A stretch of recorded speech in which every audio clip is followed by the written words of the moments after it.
अस्सलाम वालेकुम दोस्तों, की हाल चाल ने जनाब। तुसीं वेखदे पे हो देश पंजाब टीवी ते मैं तुहाडा मेज़बान मुहम्मद अफजल जोइया। दोस्तों, सब तो पहले अपने चैनल नूं करो सब्सक्राइब, नाल बटन दबाओ ताकि साडी लेटेस्ट और बेहतरीन वीडियो तुहाडे तक बआसानी पहुँच सके। दोस्तों, डेली की निस्बत अज एक बड़ी कमाल की मज की वीडियो लैके आए हैं। अज ही शौकत डोगर साहब के डेरे की वीडियो है। साढ़े एक भाई ने, एक वीर ने, उन्होंने सानू बुलाया। उन्होंने कहा कि मज सेल करनी है। वो उन्होंने कितने खरीदी है हाजी शौकत डोगर होना तो।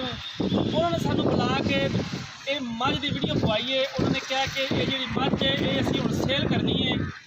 मज की कीमत 8.5 लाख रुपया कहते हैं। बाकी इन्हें जिन्ना भी हो सके दीद प्यार करावांगे। और मेरी अपने वीरों ने खसूसी रिक्वेस्ट है कि जिन्ना भी हो सके चैनल नू लाइक ते शेयर वीडियो शेयर करनी है। अज की वीडियो बड़ी कमाल दी। अज शौकत डोगर साहब को वीर भरा मज लैके आया है। कैमरामैन साहब जरा मेरे पिछे मज फिरदी विखाओ, मैं मालका नाल गल्लां करां। यह मज बड़ी कमाल है, खूबसूरत है, कैमरे की नज़र है। थब्बियां दे दोस्तों हवाने ने माशाअल्लाह मज टुरदी फिरदी नज़र आती पई है। मज दे आर पार हर एक चीज़ गब्बन मज है, बड़ी खूबसूरत है। वंडा चंगियां ने, थन चंगा है और खूबसूरत और नस्ल बड़ी बेहतरीन है। अज की मज की नस्ल बहुत ज़्यादा बेहतरीन है। साढ़े वीर भरा दोस्त जिन्हें भी साढ़े नाल मुहब्बत करते हैं, देश पंजाब चैनल नू देखते हैं, इंशाअल्लाह खुश होएगी वीडियो वेख के।